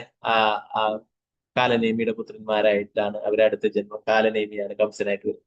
എങ്കിലും അത് പറയുന്നു 6 പുത്രന്മാരെ വേണമെങ്കിൽ ഭഗവാന് സംരക്ഷിക്കാമായിരുന്നു അല്ലെ. എന്നാൽ ഭഗവാൻ ദേവകിയുടെ സ്വന്തം മാതാവായിട്ടുള്ള ദേവകിയുടെ പുത്രന്മാരെ പോലും സംരക്ഷിച്ചില്ല. എന്നാൽ കുന്തി മഹാറാണിയുടെ പുത്രന്മാരെയൊക്കെ ഭഗവാൻ സംരക്ഷിക്കുകയുണ്ടായിരുന്നു. ഇപ്പൊ പ്രഭുപാദർ പറയുന്നു, ദേവകിക്ക് വസുദേവരുണ്ടായിരുന്നു തുണയായിട്ട്, എന്നാൽ കുന്തി മഹാറാണി ഒരു പാവം സ്ത്രീ ആരുമില്ലാത്ത, എല്ലാവരാലും അവഗണിക്കപ്പെട്ട ധൃതരാഷ്ട്രാലും അല്ലെ മറ്റുള്ള ദുര്യോധനാദികളാലും ഒക്കെ ധാരാളം വിഷമിപ്പിക്കുകയും അല്ലെ പലതരത്തിലുള്ള ആക്ഷേപിക്കുകയും ഇതൊക്കെ ചെയ്തിട്ട് പലതരത്തിലും ഉപദ്രവിച്ചുകൊണ്ടേയിരിക്കുന്നത് അല്ലെ. അങ്ങനെ ഭർത്താവില്ലാത്ത ആ സ്ത്രീയെ, പാണ്ഡുവില്ലാതെയാണ് ആ 5 മക്കളെയും കുന്തിമാരാണ് വളർത്തിയത് അല്ലെ. അപ്പൊ അതുകൊണ്ട് തന്നെ കുന്തിമാരാണ് കൂടുതൽ കാരുണ്യം കാണിക്കേണ്ടത്. തന്റെ മാതാവായിട്ടുള്ള ദേവകിയേക്കാളും കാരുണ്യം ഭഗവാൻ കുന്തി മഹാറാണിയോട് കാണിക്കുകയുണ്ടായിരുന്നു. കുന്തി മഹാറാണിക്ക് വേറെ ആരും തുണയില്ല. ദേവകിക്ക് വസുദേവരുണ്ടായിരുന്നു.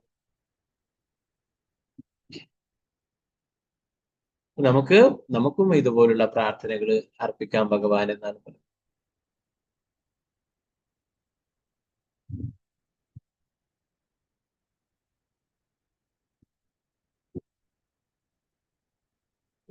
പറയുന്നു ഭാഗവതം 2:4-18 പറയുന്നു, ഭഗവാന്റെ സേവകന്റെ ആധ്യാത്മിക ഗുരുവിന്റെ ഉദ്യമത്താൽ ഭഗവത് പാതാരവിന്ദങ്ങളിലേക്ക് കൊണ്ടുവരപ്പെടുന്ന ഒരുവൻ ഏത് നീചകുലത്തിൽ പിറന്നവനാണെങ്കിലും അവൻ അപ്പോൾ തന്നെ പരിശുദ്ധനാക്കപ്പെടും. അവൻ ഭഗവത് ധാമത്തിലേക്ക്, ഭഗവാനിലേക്ക് മടങ്ങാൻ യോഗ്യനായി തീരുകയും.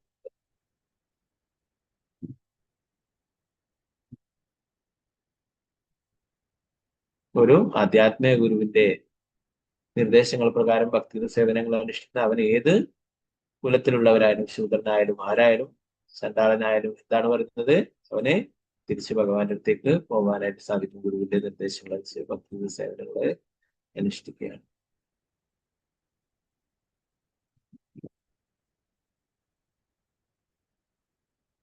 പ്രിയപ്പെട്ട ഭഗവാനെ, അങ്ങേക്ക് ശത്രുക്കളോ മിത്രങ്ങളോ ഇല്ല. അതിനാൽ അങ്ങ് എല്ലാവർക്കും തുല്യനാണ്. അങ്ങ് ഒരിക്കലും പാപകർമ്മങ്ങളാൽ പങ്കിലാകുന്നില്ല. അങ്ങയുടെ അതീന്ദ്രിയ രൂപം സദാ ഭൗതിക സൃഷ്ടിക്കുന്ന ഇതാണ്. അങ്ങ് പരമദിവ്യ കൃഷ്ണനായ ഭഗവാനാണ്. എന്തുകൊണ്ടെന്നാൽ അങ്ങ് സർവ്വ അസ്തിത്വത്തിനുള്ളിലും സർവ്വസ്ഥലത്ത് നിലകൊള്ളുന്നു. ആയതിനാൽ അവിടുന്ന് വാസുദേവൻ എന്ന് അറിയപ്പെടുന്നു. ഞങ്ങൾ അങ്ങക്ക് ഞങ്ങളുടെ ബഹുമാനം നിറഞ്ഞ നമസ്കാരങ്ങൾ അർപ്പിക്കുന്നു.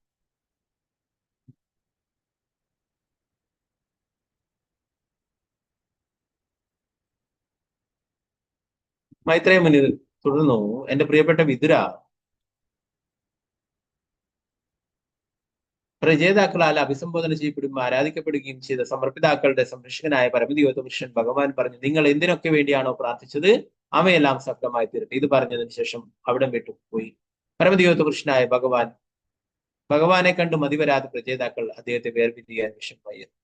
ഭഗവാൻ എന്താ പറഞ്ഞത്, നിങ്ങൾ എന്തൊക്കെ ആഗ്രഹിച്ചോ അതൊക്കെ ഇതിനൊക്കെ വേണ്ടിയിട്ടാണ് പ്രാർത്ഥിച്ചത്, അതൊക്കെ ഞാൻ നൽകുന്നു, നിങ്ങൾക്ക് എല്ലാം സഫലമായി തീരട്ടെ എന്ന് പറഞ്ഞ് അനുഗ്രഹിച്ചിട്ട് ഭഗവാൻ അവിടെ പോയി. അല്ലെ, എന്താണ് പറയുന്നത്, അവര് ഭൗതികമായിട്ടുള്ള യാതൊരു ആഗ്രഹങ്ങളും പറഞ്ഞില്ല. അല്ലെ, ഭഗവാന്റെ ഭക്തിത സേവനങ്ങൾ അനുഷ്ഠിക്കുവാനും ഭഗവാനെ ഓർക്കാനും എപ്പോഴും സാധിച്ചാൽ മതി. ആ ഒരു പ്രാർത്ഥന മാത്രമേ അവർക്കുണ്ടായുള്ളൂ. എവിടെയാണെങ്കിലും അല്ലെ, ഏതവസ്ഥയിലായാലും ഭഗവാനെ പ്രാർത്ഥനകൾ അർപ്പിക്കുവാനും ഭഗവാനെ ഓർക്കാനും സാധിക്കണം എന്നുള്ള കാര്യം.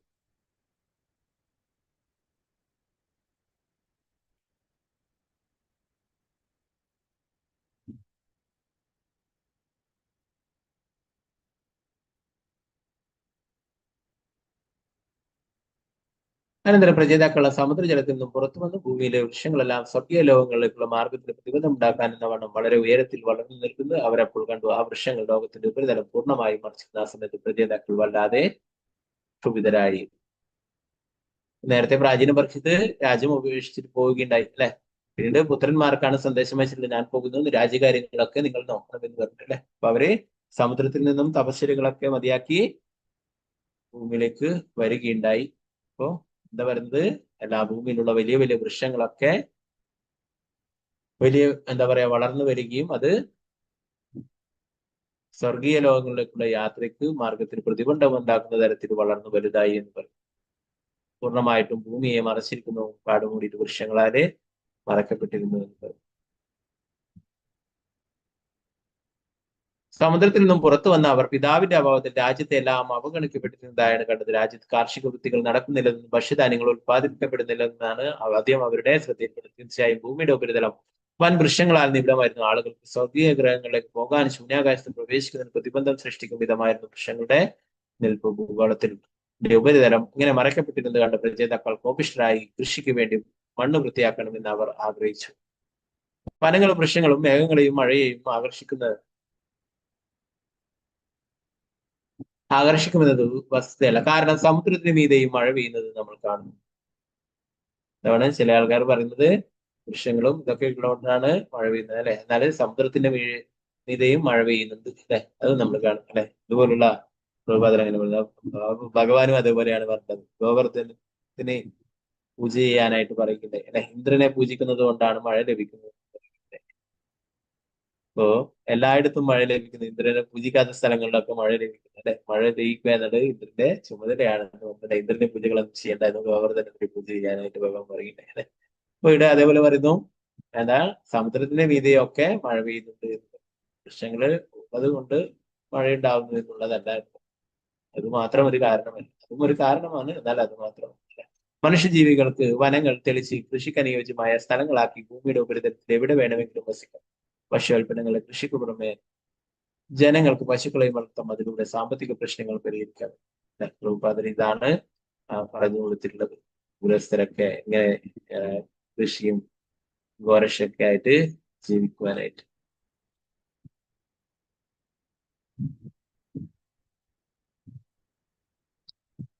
എന്റെ പ്രിയപ്പെട്ട രാജാവെ, സംഹാരത്തിന്റെ സമയത്ത് മഹാദേവൻ അദ്ദേഹത്തിന്റെ വായിൽ നിന്നും അഗ്നിയും വായുവും ഉദ്യമിപ്പിക്കും. ഭൂമിയുടെ ഉപരിതലം പൂർണ്ണമായും വൃക്ഷങ്ങൾ ഇല്ലാതാക്കാൻ പ്രജേതാക്കളും അവരുടെ വായുകളിൽ നിന്നും അഗ്നിയും വായുവും ഉദ്യമിച്ചു. എല്ലാ വൃക്ഷങ്ങളും മറ്റൊക്കെ ആയിട്ട് കാടായിട്ട് കൃഷിയൊന്നും ചെയ്യാതിരിക്കുന്നതായിരുന്നു. അപ്പോൾ ആ വൃക്ഷങ്ങളൊക്കെ അവരുടെ വായിൽ നിന്നും അഗ്നി ഉണ്ടാവും, അതൊക്കെ നശിപ്പിക്കുകയും ചെയ്തു.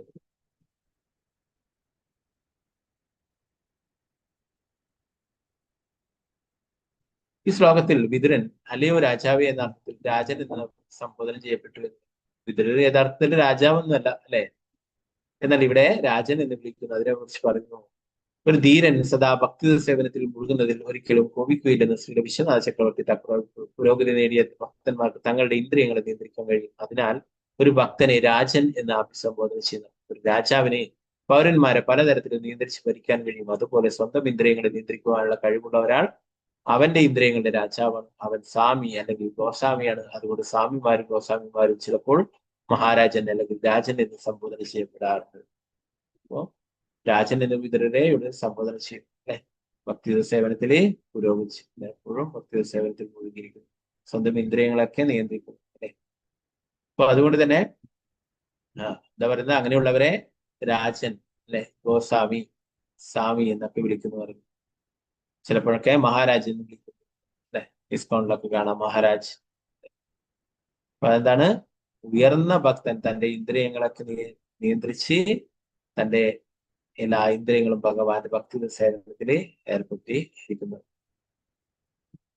വൃന്ദാവനത്തിലൊക്കെ കാണാം പലരെയും, എല്ലാവരെയും അഭിസംബോധന ചെയ്യാൻ എന്താണ് മഹാരാജ് മഹാരാജ് എന്ന് പറയുന്നത്. സാധാരണ വ്യക്തികളെയൊക്കെ മഹാരാജ് മഹാരാജ് എന്ന് പറയും. അങ്ങനെയല്ല, തന്റെ ഇന്ദ്രിയങ്ങളൊക്കെ നിയന്ത്രിച്ചുകൊണ്ട് പൂർണ്ണമായിട്ടും മനസ്സും വാക്കും ശരീരവും ഭക്തി സേവനത്തില് ഏർപ്പെടുത്തിക്കൊണ്ട് ജീവിക്കുന്നവരെയാണ് ഗോസ്വാമിമാർ മഹാരാജ്. ഭൂമിയുടെ ഉപരിതലത്തിലെ വൃക്ഷങ്ങളെല്ലാം ചാമ്പലാകുന്നത് കണ്ട ബ്രഹ്മദേവൻ ഉടൻ തന്നെ അവിടേക്ക് വരികയും വർഷ്മാൻ രാജാവിന്റെ പുത്രന്മാരെ നയപരമായ വാക്കുകൾ പറഞ്ഞ് സാന്ത്വനിപ്പിക്കുകയും ചെയ്തു. ബ്രഹ്മാവ് കണ്ടു എന്താണ്, അവരുടെ വായിൽ നിന്നും അഗ്നി വരികയും എല്ലാ വൃക്ഷങ്ങളും കാടുമൊക്കെ നശിക്കുകയും ചെയ്യുന്നു. അവിടെ വരികയും അവരെ നയപരമായ വാക്കുകൾ പറഞ്ഞ് സാന്ത്വനിപ്പിക്കുകയും ചെയ്തു.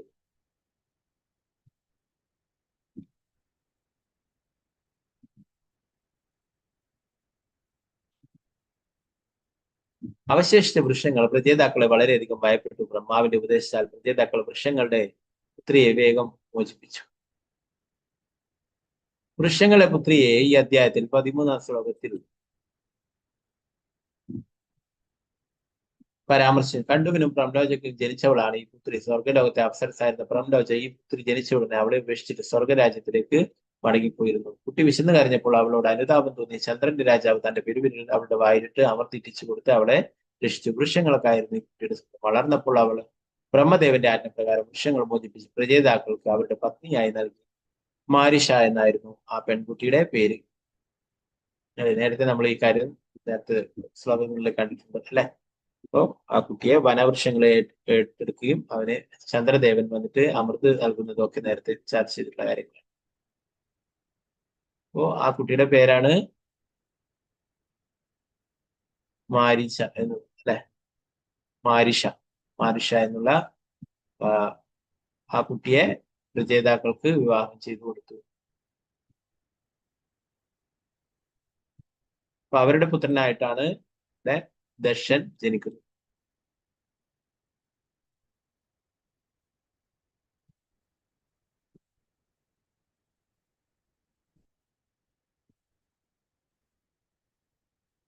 ബ്രഹ്മാവിന്റെ ആത്മമനസ് രചയിതാക്കൾ ആ പെൺകുട്ടിയെ അവരുടെ പത്നിയായി സ്വീകരിച്ചു. ഈ പെൺകുട്ടിയുടെ ഗർഭപാത്രത്തിൽ നിന്നാണ് ബ്രഹ്മാവിന്റെ ദക്ഷൻ എന്നു പേരുള്ള പുത്രൻ ജനിച്ചു. മഹാദേവനെ ധിക്കരിക്കുകയും അനാദരിക്കുകയും ചെയ്തു മൂലം ദക്ഷന് മാരിഷിയുടെ ഗർഭപാത്രത്തിൽ നിന്ന് ജന്മമെടുക്കേണ്ടി വന്നതാണ്. പരിണതഫലമായി അവന് 2 തവണ തന്റെ ശരീരം ഉപേക്ഷിക്കേണ്ടി വന്നു. നേരത്തെ മഹാദേവനോട് അപരാധം ചെയ്തുകൊണ്ട് എന്താണ് വീണ്ടും അദ്ദേഹത്തിന് ഒരു ജന്മം കൂടി എടുക്കേണ്ടി വരുന്നു. അതെന്ന് ഇവിടെ മാരിഷ എന്ന ആ രചയിതാക്കളുടെ പത്നിയുടെ വീണ്ടും ദക്ഷൻ ജന്മം എടുക്കേണ്ടതായിട്ട് വന്നു.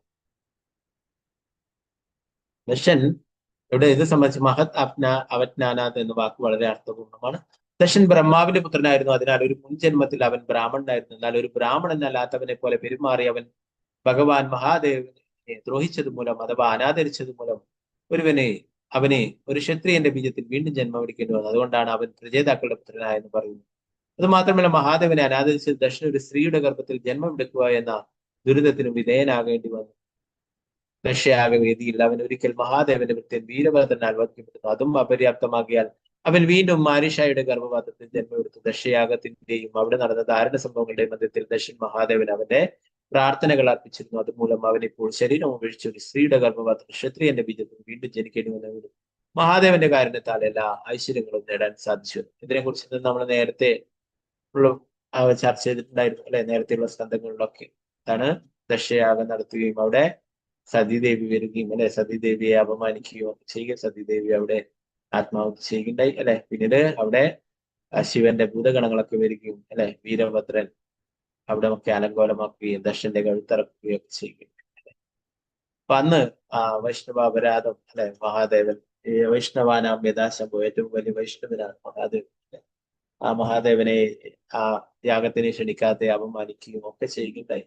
അപ്പൊ അതുപോലെ തന്നെ മഹാദേവന്റെ പത്നിയെ സതീദേവിയെ അപമാനിക്കുകയുണ്ടായി. അപ്പം ഇതിന്റെയൊക്കെ ഇങ്ങനെയൊക്കെ ചെയ്ത അപരാധങ്ങൾ ചെയ്തത് മൂലം എന്താണ് ദക്ഷന് ഇത്രയും വലിയ യാഗം നടത്തിയിട്ടും അവനെ ഭഗവാന്റെ അടുത്തേക്ക് പോകാനായിട്ട് സാധിച്ചില്ല. അവന് വീണ്ടും ജന്മം എടുക്കേണ്ടതാണെന്നു, അതും ഒരു ക്ഷത്രിയന്റെ കുടുംബത്തിൽ അല്ലെ, ഒരു സ്ത്രീയുടെ ആയിട്ട് വീണ്ടും ജന്മം എടുക്കേണ്ടതായിട്ട് വന്നു. ഇത്രയും വലിയ യാഗം അനുഷ്ഠിച്ചും അവിടെ വൈഷ്ണവ അപരാധങ്ങളും ഭഗവാന്റെ ഏറ്റവും പരിശുദ്ധ ഭക്തനായിട്ടുള്ള മഹാദേവനെ അപമാനിച്ചത് കൊണ്ട് തന്നെ അദ്ദേഹത്തിന് വീണ്ടും ഒരു ജന്മം എടുക്കേണ്ടത് വന്നു. അതേ ദക്ഷനാണ്, ബ്രഹ്മാവിന്റെ പുത്രനായിട്ടുള്ള അതേ ദക്ഷനാണ് ഈ ഭൂമിയുടെ രചയിതാക്കളുടെ പുത്രനായിട്ട് വീണ്ടും വരുന്നു.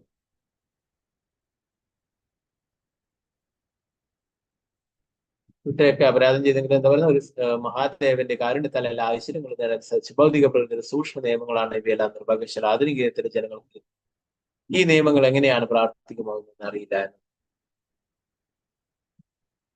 ശിവാത്മാവിന്റെ അനശ്വരതയെക്കുറിച്ചും അതിന്റെ ദേഹാന്തര പ്രാപ്തിയെക്കുറിച്ചും അറിവില്ലാത്ത ഈ യുഗത്തിലെ ജനങ്ങൾ അങ്ങേയറ്റം അജ്ഞതയിലാണ്. ഇത് നിമിത്തം ഭാഗവതം പറഞ്ഞു,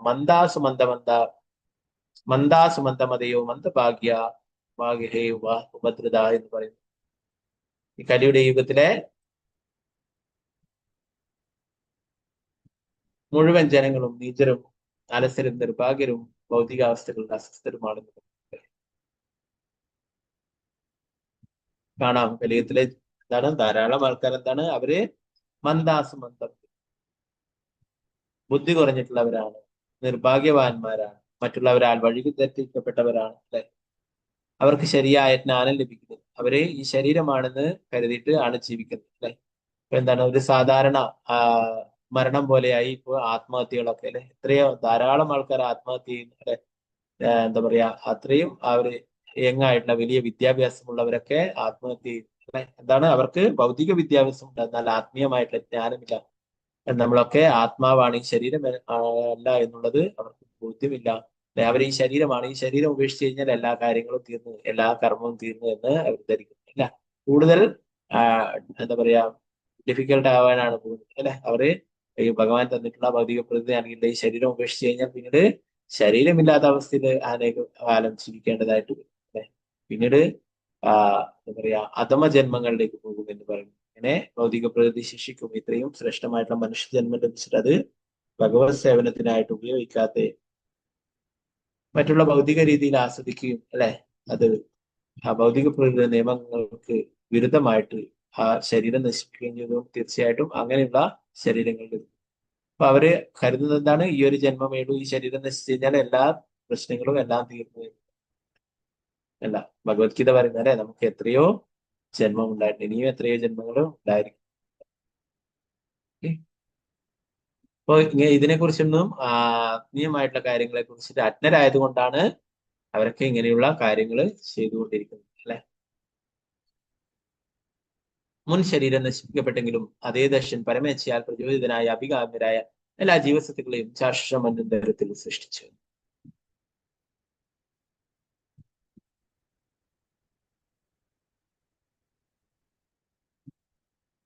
ജനിച്ചതിനു ശേഷം ദർശൻ തന്റെ പരമോത്കൃഷ്ടമായ ശരീര തേജസ് കൊണ്ട് മറ്റുള്ളവരുടെ എല്ലാം ശാരീരിക ശരീരങ്ങൾ നിഷ്പ്രഭമാക്കി ഫലേച്ഛ കർമ്മങ്ങളുടെ നിർവഹണത്തിൽ അതിവിദഗ്ധനായതിനാൽ അവൻ വളരെ വൈദഗ്ധ്യമുള്ളവൻ എന്ന അർത്ഥം വരുന്ന ദർശൻ എന്ന് വിളിക്കപ്പെട്ടു. അതിനാൽ ജീവസത്തകളെ ഉത്പാദിപ്പിക്കുകയും സംരക്ഷിക്കുകയും ചെയ്യുന്ന ജോലി ബ്രഹ്മദേവൻ അവനെ ഏൽപ്പിച്ചു. ദർശനം യഥാകാലം മറ്റു പ്രജാധിപതിമാരെ ജനിതാക്കള് ഉത്പാദന പ്രക്രിയയുടെയും പരിപാലനത്തിന്റെയും ചുമതലകളിൽ വ്യാപൃതരാക്കി. ദർശം ഏറെക്കുറെ ബ്രഹ്മദേവനോളം തന്നെ ശക്തനായിരുന്നു. അതുകൊണ്ട് ബ്രഹ്മദേവൻ അവനെ ജനസംഖ്യ വർദ്ധിപ്പിക്കുവാനുള്ള ചുമതല ഏൽപ്പിച്ചു. വളരെ സ്വാധീനമുള്ളവനും ഐശ്വര്യപൂർണ്ണമായിരുന്നു ദർശൻ. അവൻ മരീചിയുടെ നേതൃത്വത്തിലുള്ള മറ്റു പ്രജാപതിമാരെ തന്റെ സഹായത്തിന് നിയോഗിച്ചു. ഈ രീതിയിൽ ലോകത്തിന്റെ ജനസംഖ്യ വർദ്ധിപ്പിക്കുകയും ചെയ്തു. ഇത്രയാണ് കഴിഞ്ഞ അധ്യായത്തിൽ നമ്മൾ നോക്കിയിരിക്കുന്നത് അല്ലെ. ഈ അധ്യായത്തിലെ ഭാരതൻ പ്രജേതാക്കളെ ഉപദേശിക്കുന്ന കാര്യങ്ങളാണ്. മൈത്രേയ മുനി വിതരരോട് പറയുന്നു, അനന്തരം പ്രജേതാക്കൾ ആയിരക്കണക്കിന് സംവത്സരങ്ങൾ ഗൃഹത്തിൽ വസിക്കുകയും ആധ്യാത്മിക അവബോധത്തിൽ പരിപൂർണ്ണ ജ്ഞാനം വളർത്തുകയും ചെയ്തു. അവസാനം അവർ പരമതിയോഷനായ ഭഗവാന്റെ അനുഗ്രഹം അനുസ്മരിക്കുകയും തങ്ങളുടെ പത്നിയെ പരിപൂർണനായ ഒരു പുത്രന്റെ ചുമതലയിൽ ഏൽപ്പിച്ച് ഗൃഹം ഉപേക്ഷിച്ചു പോവുകയും ചെയ്തു. ഭഗവാൻ പറഞ്ഞു അല്ലെ, നിങ്ങള് ധാരാളം കാലം ഗൃഹസ്ഥരായിട്ട് ജീവിക്കുക, അതിനുശേഷം നിങ്ങള് വാനപ്രസ്ഥം സ്വീകരിക്കണം അല്ലെ, പൂർണ്ണമായിട്ടും എന്റെ സേവനങ്ങളിൽ മുഴുകണം. അങ്ങനെ ഞങ്ങൾക്ക് തിരിച്ച് ഭഗവാനത്തേക്ക് പോവുകയും ചെയ്തു എന്ന് പറഞ്ഞു അല്ലെ. പ്രജേതാക്കൾ അവരുടെ തപസ് പൂർത്തിയാക്കിയുള്ള പരമദിവദൃഷ്ണനായ ഭഗവാനാൽ അനുഗ്രഹിക്കപ്പെടുന്ന കുടുംബജീവിതം അവസാനിപ്പിക്കുക യഥാകാലം ഭഗവത് ധാമത്തേക്ക് ഭഗവാനിലേക്ക് മടങ്ങി വരണമെന്ന് പറഞ്ഞാണ് ഭഗവാൻ അവരെ അനുഗ്രഹിച്ചത്. ഇവിടെ പറഞ്ഞു, ദേവന്മാരുടെ കണക്കനുസരിച്ചുള്ള ആയിരക്കണക്കിന് വർഷങ്ങളോളം കുടുംബജീവിതം ആസ്വദിച്ചു. നമ്മുടെ ഉള്ള വർഷമല്ല, ദേവന്മാരുടെ ആയിരക്കണക്കിന് വർഷങ്ങൾ കുടുംബജീവിതം നയിച്ച് പ്രജേതാക്കൾ അവസാനം തങ്ങളുടെ പത്നിയെ ദക്ഷിണ എന്ന പേരുള്ള പുത്രനെ ഏൽപ്പിച്ച് ഭവനം ഉപേക്ഷിക്കുവാൻ തീരുമാനിച്ചു. പ്രഭാതർ പറയുന്നു, ഇതാണ് വൈദിക സംസ്കാരത്തിന്റെ പ്രക്രിയ എന്ന് പറയും. ഒരുവൻ ജീവിതത്തിന്റെ ആരംഭത്തിൽ ബ്രഹ്മചര്യയായിട്ട് ജീവിക്കുകയും അല്ലെ, പിന്നീട് ഗൃഹസ്ഥനാവുകയും ചെയ്യാം, ഗൃഹസ്ഥ ജീവിതം നയിക്കുകയും അല്ലെ, ഭഗവാനെ മുൻനിർത്തിക്കൊണ്ട് എല്ലാ കാര്യങ്ങളും ചെയ്യുകയൊക്കെ ചെയ്യാം. പിന്നീട് ഒരു 50 വയസ്സൊക്കെ ആകുമ്പോൾ കുട്ടികളൊക്കെ പ്രായമായി കഴിഞ്ഞാൽ ആ കുടുംബത്തിന്റെ ചുമതലയൊക്കെ കുട്ടികളെ ഏൽപ്പിച്ച്, ഭാര്യയെ നോക്കുന്ന ചുമതല കുട്ടികളെ ഏൽപ്പിച്ചിട്ട് ആ ഗൃഹസ്ഥൻ ആ ഗൃഹം ഉപേക്ഷിച്ചിട്ട് തീർത്ഥാടന സ്ഥലങ്ങളിലേക്ക് പോകണം, വനത്തിലേക്ക് പോകണം. വാനപ്രസ്ഥം, വനം എന്ന് പറയുന്നത് വൃന്ദാവനം എന്ന് പറയുന്നത്. ഇപ്പൊ പ്രഹ്ലാദ് മഹാരാജ് പറഞ്ഞു, വൃന്ദാവനം, വനം എന്ന് പറയുന്നത് വൃന്ദാവനം. നമുക്ക് ഇഷ്ടമുള്ള സ്ഥലങ്ങളിൽ പോവാം, എന്നാൽ അതെന്താണ്, ഭക്തിക്ക് അനുകൂലമായിട്ടുള്ള സ്ഥലങ്ങളായിരിക്കണം. വാനപ്രസ്ഥ ആശ്രമം സ്വീകരിച്ചിട്ട് വൃന്ദാവനത്തിൽ പോയിട്ടും ഭൗതികമായിട്ടുള്ള കാര്യങ്ങൾ ചെയ്യുന്നുണ്ടെങ്കിൽ അത് വൃന്ദാവനത്തിൽ പോയതിനെ കൊണ്ട് യാതൊരു പ്രയോജനമില്ല. കൂടുതൽ അപരാധങ്ങൾ ക്ഷണിച്ചു വരുത്തുകയാണ്. ധാരാളം ആൾക്കാരെ കാണാം, അവരൊക്കെ റിട്ടയർഡ് ആയിട്ടൊക്കെ വൃന്ദാവനത്തിലൊക്കെ പോകും, വീണ്ടും പഴയ രീതിയിൽ തന്നെ അടിച്ചു പൊളിച്ചിട്ടൊക്കെ അവിടെ വൃന്ദാവനത്തിൽ അല്ല, അതിനു വേണ്ടിയിട്ടല്ല. വൃന്ദാവനത്തിന് ആത്മീയ കാര്യങ്ങൾക്ക് കൂടുതൽ പ്രാധാന്യമുള്ള സ്ഥലമാണ് അല്ലെ, ഭഗവാന്റെ ധാമമാണ്, ഭഗവാൻ അവിടെ നടന്ന് കളിച്ചിട്ടുള്ള സ്ഥലമാണ് അല്ലെ.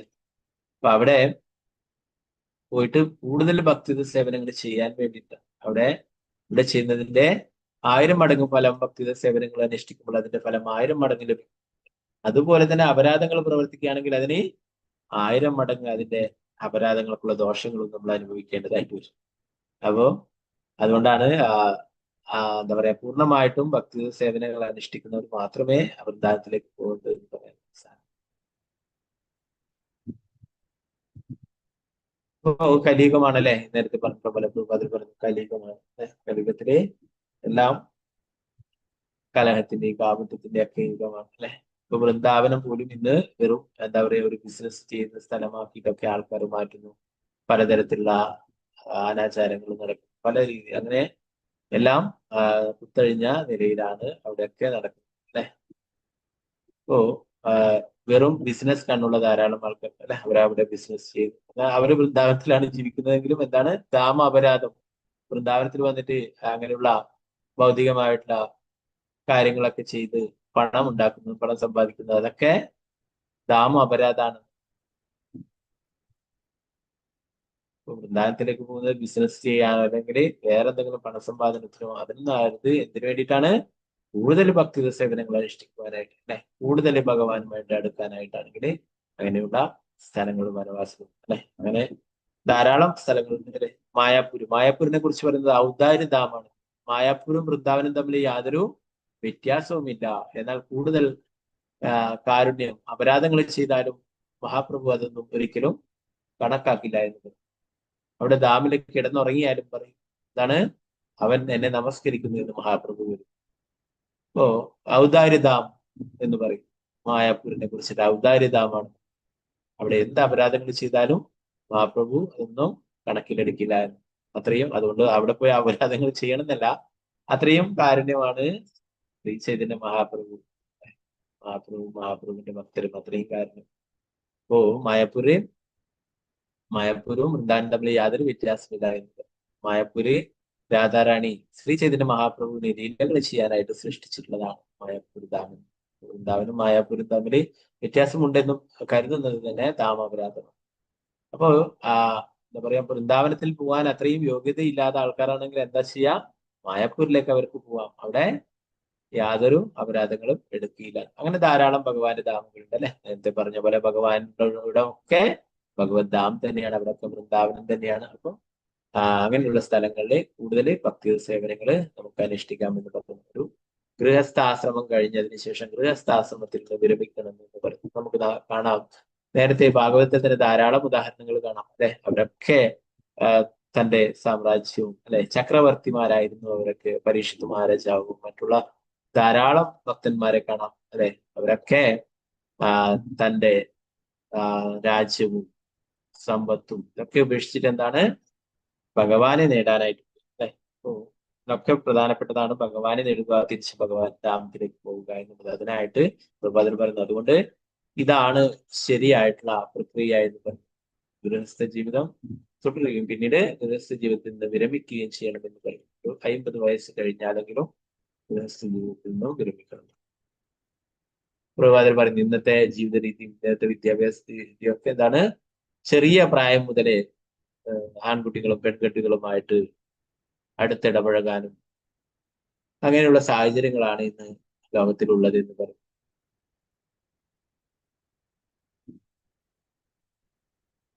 ആരംഭത്തിൽ തന്നെ ലൈംഗിക ആസ്വാദനം അഭ്യസിക്കണം. ആൺകുട്ടികൾക്കും പെൺകുട്ടികൾക്കും സ്കൂൾ കോളേജ് തലങ്ങൾ മുതലേ സ്വതന്ത്രമായി ഇടപഴകാനും ലൈംഗികത ആസ്വദിക്കാനും അവസരമുണ്ടാക്കുന്ന തരത്തിലാണ് ആധുനിക സംസ്കാരത്തിന്റെ അടിയിൽ ഇന്നത്തെ സന്താനങ്ങളിൽ ഏറെയും വർണ്ണസങ്കരങ്ങളാണ്. അഭിപ്രായമില്ലാത്ത മാതാപിതാക്കൾക്ക് ജനിക്കുന്നവർ പരിണിത ഫലമായി ലോകത്തിലെമ്പാടും കുഴപ്പങ്ങൾ ഉണ്ടാക്കുന്നു. വാസ്തവത്തിൽ മനുഷ്യ സംസ്കാരം വൈദിക തത്വങ്ങളുടെ അടിസ്ഥാനത്തിലായിരിക്കും. ജീവിതത്തിന്റെ ആരംഭത്തിൽ ആൺകുട്ടികളും പെൺകുട്ടികളും തപസ്സുകളും നിഷ്ഠകളും ആചരിക്കണമെന്നാണ് ഇതിനർത്ഥം. പ്രായപൂർത്തിയാകുമ്പോൾ വിവാഹിതരാകുന്ന ഗൃഹസ്ഥൽ വസിക്കുകയും സന്താനങ്ങൾക്ക് ജന്മം നൽകുകയും ചെയ്യും. സന്താനങ്ങൾ വളരുമ്പോൾ പുരുഷൻ ഭവനം ഉപേക്ഷിച്ച് കൃഷ്ണാവബോധാന്വേഷണത്തിൽ ഈ രീതിയിൽ ഒരുവൻ അവന്റെ ജീവിതം ഭഗവത് ധാമത്തിലേക്ക് ഭഗവാനിലേക്ക് മടങ്ങി പരിപൂർണമാക്കാമെന്ന്. ഇതാണ് തപശ്ചര്യകൾ ചെയ്യണമെന്ന് പറയുന്നത്. അതിനു പകരം ഇന്നത്തെ വിദ്യാഭ്യാസവും മറ്റുള്ള കുത്തഴിഞ്ഞ ജീവിതം എന്തൊക്കെയാണ് വർണ്ണസങ്കരങ്ങൾ ഉണ്ടാക്കുന്നത്. അതിന്റെ ഫലമായിട്ട് അങ്ങനെയുള്ള കുട്ടികൾ എന്താണ് വഴിതെറ്റിപ്പോവുകയും ഒക്കെ ചെയ്യുന്നു. ഭഗവത്ഗീതയിൽ നമ്മൾ പഠിച്ചു അല്ലെ, കുടുംബ ബന്ധങ്ങൾ ശിഥിലമാകും, വർണ്ണസങ്കരം നടക്കുന്ന കാര്യം. അപ്പോ ഇവിടെ അങ്ങനെ ആയിത്തീരുന്നു ഇന്നത്തെ കാലഘട്ടം, വിദ്യാഭ്യാസവും അങ്ങനെയുള്ള ജീവിത രീതിയും അതൊക്കെ എന്ന് പറയും. എന്നാൽ ഇതെല്ലാം ശരിയായ രീതിയിൽ ആൺകുട്ടികളും പെൺകുട്ടികളൊക്കെ തപശ്ചര്യകൾ അനുഷ്ഠിക്കുകയും ചെറിയ പ്രായത്തിൽ തന്നെ അല്ലെ, കൗമാരി ആചരിക്കുന്ന ചെറിയ പ്രായത്തിൽ തന്നെ ആത്മീയമായിട്ടുള്ള കാര്യങ്ങൾ നമ്മൾ പഠിക്കുകയും പിന്നീട് ഗൃഹസ്ഥ ജീവിതം നയിക്കും. പിന്നീട് ഗൃഹസ്ഥ ജീവിതം ഒരുമിച്ച് വാനപ്രസ്ഥാശ്രമം സ്വീകരിക്കുകയുണ്ട്. വൃന്ദാവനത്തിലേക്ക് വായപ്പില്ല, അങ്ങനെ വാനപ്രസ്ഥം എന്ന് പറഞ്ഞ് കാട്ടിലേക്ക് പോകാൻ എല്ലാവർക്കും സാധിച്ചെന്ന് വരില്ല അല്ലെ. എന്നാൽ നമ്മള് വീട്ടിലിരുന്നു കൊണ്ട് തന്നെ ആത്മീയ കാര്യങ്ങൾക്ക് കൂടുതൽ പ്രാധാന്യം അല്ലെ. പലപ്പോഴും പല ആൾക്കാരടുത്തും പറയുമ്പോൾ വേറുന്ന കാര്യങ്ങളാണ് ഭഗവത്ഗീതയൊക്കെ നമ്മൾ വേണമെന്ന് ചോദിക്കുമ്പോൾ ഇതൊന്നും നമുക്ക് അല്ലെ ജപമാണ് ജപിക്കാനൊന്നും ഇതൊന്നും നമുക്ക് ഇപ്പോഴും ബിസിയാണ്, നമുക്ക് ഇതിനൊന്നും സമയമില്ല, കുറച്ച് കഴിയട്ടെ, ജോലിയൊക്കെ ഉപേക്ഷിച്ചിട്ടൊക്കെ ചെയ്യാം. ഇപ്പോ അപ്പോഴെങ്കിലും ജോലിയൊക്കെ ഉപേക്ഷിച്ചാലെങ്കിലും അല്ലെ റിട്ടയർഡ് ആയി കഴിഞ്ഞാലെങ്കിലും ഇതിനൊക്കെ കൂടുതൽ പ്രാധാന്യം നൽകണം അല്ലെ. ഇപ്പോ പല വലിയ വ്യക്തികളൊക്കെ അങ്ങനെ ഇപ്പോഴും ചെയ്ത് കാണുന്നുണ്ട്. പല വലിയ ഉദ്യോഗസ്ഥന്മാരും അവരൊക്കെ അവർ റിട്ടയർഡ് ആയി കഴിഞ്ഞാൽ കുറച്ചെങ്കിലും ആത്മീയ കാര്യങ്ങളൊക്കെ പ്രാധാന്യം നൽകുന്ന പ്രഭാഷണങ്ങളൊക്കെ നടത്തുന്നത് കണ്ടിട്ടുണ്ട് അല്ലെ. അപ്പോൾ ഇതാണ് പറയുന്നത് ശരിയായ രീതി എന്ന് പറയുന്നത് അതാണ്. വാനപ്രസ്ഥാശ്രമം ആത്മീയ കാര്യങ്ങൾക്ക് മൂല്യം നൽകുന്ന ജീവിത രീതി തുടരണമെന്ന് പറഞ്ഞു. ഓക്കെ, അല്ലെങ്കിൽ എന്ത് സംഭവിക്കും? കൂടുതൽ പഴയ പോലെ തന്നെ വീണ്ടും റിട്ടയർഡ് ചെയ്തിട്ടും വീണ്ടും കുടുംബവും പണവും ഇതൊക്കെ അല്ലെ. റിട്ടയർഡ് ചെയ്താൽ പിന്നീട് വേറെ ജോലിക്കൊക്കെ ആൾക്കാർ പോകുന്നതാണ്. ഇവരൊക്കെ ബാംഗ്ലൂരിലൊക്കെ അങ്ങനെയാണ് 2-3 ഷിഫ്റ്റിലൊക്കെ ജോലി ചെയ്യുന്നു, പണം സമ്പാദിക്കും അല്ലെ. അവസാനം ഈ പണമൊക്കെ കൊണ്ടുപോയിട്ട് ഹോസ്പിറ്റലുകാർക്ക് അസുഖമായിട്ട് ഭക്ഷണം കഴിക്കാതെ ഉറങ്ങാതെയൊക്കെ കഠിനമായിട്ട് അധ്വാനിച്ചിട്ട് ആ പണമൊക്കെ ഹോസ്പിറ്റലുകാർ കൊടുക്കേണ്ടതായിട്ടുണ്ട്, ആരോഗ്യം നോക്കാതെ. അപ്പൊ അതല്ല അല്ലെ, ഗൃഹസ്ഥ ജീവിതത്തിൽ നിന്ന് വിരമിക്കുകയും വാനപ്രസ്ഥാശ്രമം സ്വീകരിക്കുകയും ആത്മീയ കാര്യങ്ങൾക്ക് മൂല്യം നൽകുകയും ചെയ്യണം. അതാണ് യഥാർത്ഥമായിട്ടുള്ള ജീവിത രീതി. അങ്ങനെ തിരിച്ചു ഭഗവാന്റെ അടുത്തേക്ക് പോകാൻ സാധിക്കുന്നു. കൃഷ്ണനെ സാക്ഷാത്കരിക്കാത്ത ആർക്കും അവരുടെ ജീവിതം പരിപൂർണമാക്കുക സാധ്യമല്ല. സന്താനങ്ങൾക്ക് പ്രായപൂർത്തിയാകുമ്പോൾ പത്നിയെ അവരുടെ ചുമതലയിലാക്കണമെന്നാണ് ചുരുക്കം. അതിനുശേഷം ഭർത്താവ് കൃഷ്ണാബോധം വീടുപേക്ഷിച്ചു പോകണം. പക്വതയാർന്ന ജ്ഞാനത്തിന്റെ വികാസത്തെ ആശ്രയിച്ചാണ് എല്ലാം നിലകൊള്ളുന്നത്. പ്രാചീന പരിഷത്ത് രാജാവ് പ്രജേതാക്കളുടെ പിതാവ് സമുദ്രത്താൽ തപസ്സനുഷ്ഠിക്കായിരുന്ന അവന്റെ പുത്രന്മാർ മടങ്ങിയെത്തുന്നതിന് മുമ്പ് തന്നെ വീടുപേക്ഷിച്ചു. സമയം പക്വമായാലുടൻ അഥവാ കൃഷ്ണാബോധം വികസിപ്പിക്കുവാനുള്ള ഘട്ടം എത്തിയാലുടൻ പൂർത്തിയാക്കാൻ കുടുംബ ചുമതലകൾ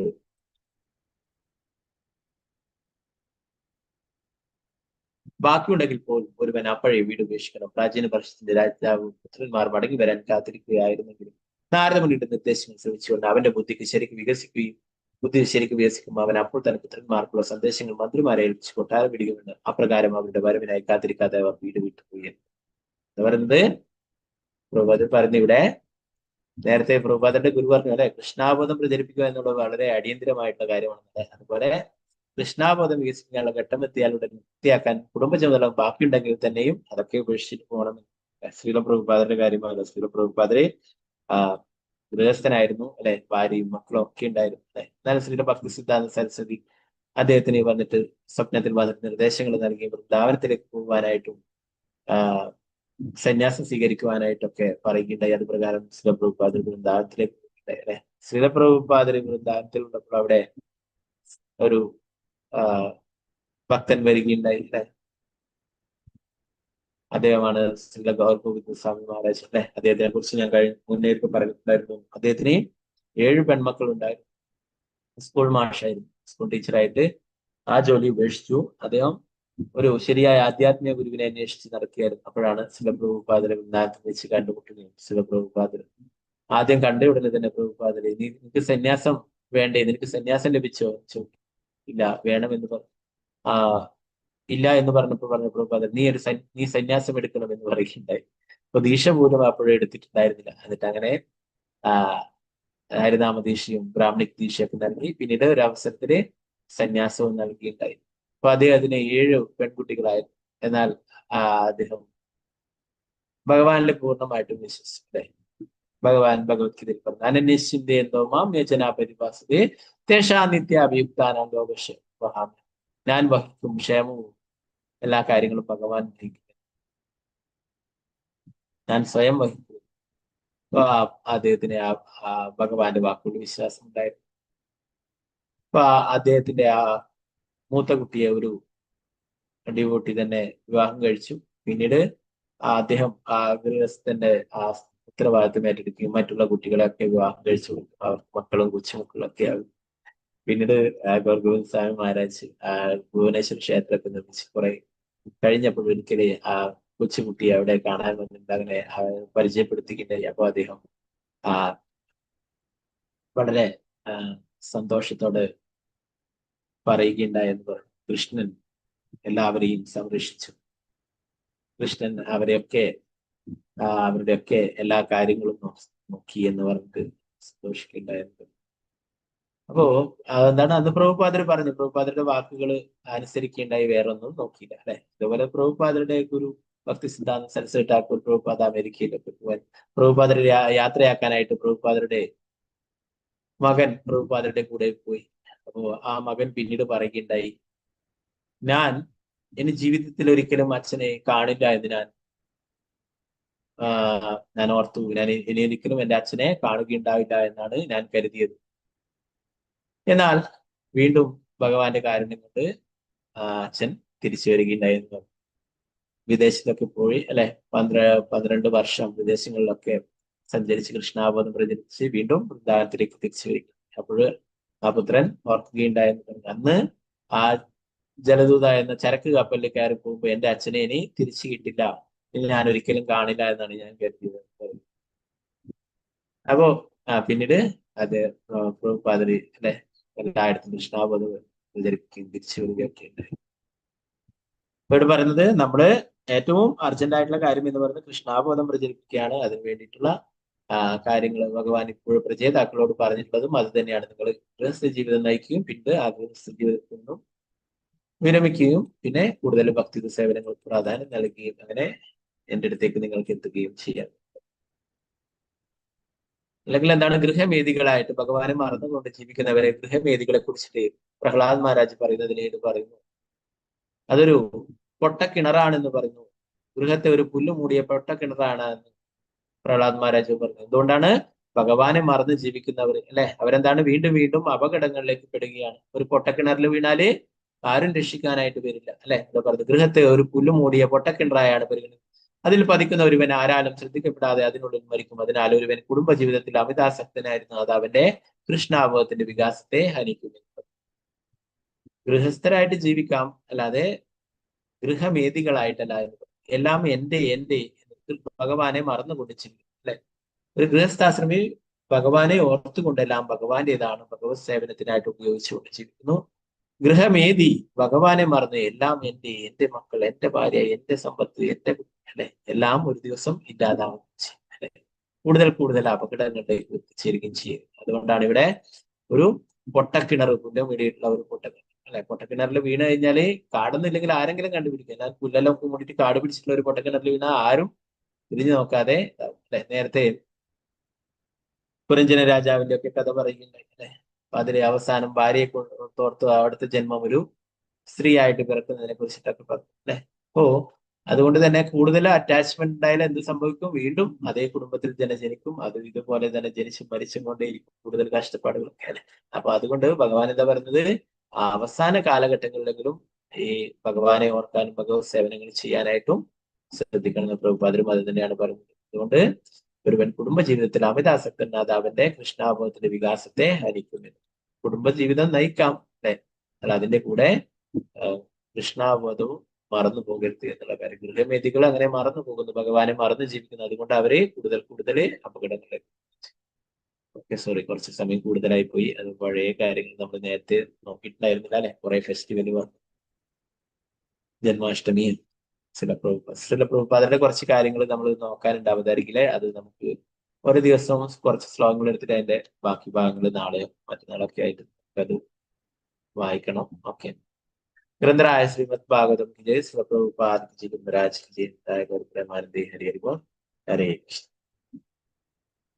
അപ്പൊ നമ്മൾ കുറെ എന്താ പറയാ വ്രതങ്ങളൊക്കെ എടുക്കുന്നത് നമുക്ക് ഭക്തിയിൽ ഉയരുന്നതിന് വേണ്ടിയിട്ടാണ് അല്ലെ. അപ്പോഴടുത്ത വ്രതവും വരികയാണ് നാളെ, അന്നദ ഏകാദശി അല്ലെ. ആൾക്കാർ പുതിയ ആൾക്കാരൊക്കെ വിചാരിക്കും എന്നാണ് ഇതില് നമ്മള് കൃഷ്ണാബോധത്തിൽ വന്നിട്ട് വെറും വ്രതങ്ങൾ എടുക്കൽ തന്നെയാണല്ലോ ഉള്ളത്. നമുക്കൊന്നും ഭക്ഷണമൊന്നും കിട്ടുന്നില്ല അല്ലെ. 17-ാം തീയതി ജന്മാഷ്ടമിയുടെ 16-ാം തീയതി ജന്മാഷ്ടമിയുടെ ഫാസ്റ്റിംഗ് ആയി അല്ലെ. ഇന്നലെ പ്രഭുപാദ് ഹാപ്പിനെസ് ഡേയുടെ ഫാസ്റ്റിംഗ് ഉച്ചവരെ അല്ലെ. ഇന്ന് ഫ്രീ ആണ്, ഇനി നാളെ വീണ്ടും ഏകാദശി അല്ലെ. അപ്പൊ ഇത് നമുക്ക് കാരുണ്യമാണെന്നാണ്, ഭഗവാന്റെ കാരുണ്യം കൂടുതലായിട്ട് ലഭിക്കുന്നതാണ്. അപ്പോ 19-ാം തീയതി അന്നദ ഏകാദശിയാണ് നാളെ. ഏകാദശിയുടെ ബ്രേക്കിംഗ് ടൈം 6:18 മുതൽ 10:28 വരെ ഉണ്ട്. സാധാരണ പോലെ തന്നെയാണ്. സൂര്യോദയം മുതൽ 10:28 വരെ ഉണ്ട് കേട്ടോ. പിന്നീട് ഇനി ഇപ്പോഴൊന്നും ഫാസ്റ്റിങ്ങും ഇതൊന്നും ഉത്സവമൊന്നുമില്ല. ഇനി ഈ മാസം ലാസ്റ്റിൽ അവസാനം ആഗസ്റ്റ് 31 ശ്രീമതി രാധാറാണിയുടെ അപ്പിയറൻസ് ഡേ ആണ്. അന്ന് ഉച്ചവരെ ഫാസ്റ്റിംഗ് കേട്ടോ. ഓക്കെ. ഹരേ കൃഷ്ണ. വഞ്ചകൽപതരൂപശ കൃപാ സിന്ധുഭ്യവച പതിതാനം പാവനേഭ്യോ വൈഷ്ണവേഭ്യോ നമോ. അനന്തകൂടി വൈഷ്ണവ വൃന്ദയ്ക്ക് ജയ്. ശ്രീല പ്രഭുപാദയ്ക്ക് ജയ്. ഗുരുരാജ് ഹരേ കൃഷ്ണ. ഇന്നടുത്ത ഭാഗങ്ങൾ എന്തെങ്കിലും സംശയങ്ങൾ ഉണ്ടെങ്കിൽ കയ്യെത്താമെന്നുണ്ടെങ്കിൽ നമുക്ക് ക്ലാസ് പിടിച്ചെടുക്കാം. എല്ലാവർക്കും നന്ദി. ഹരേ കൃഷ്ണ. ഹരേ കൃഷ്ണ പ്രഭുജി. ഹരേ ഹരേ കൃഷ്ണ.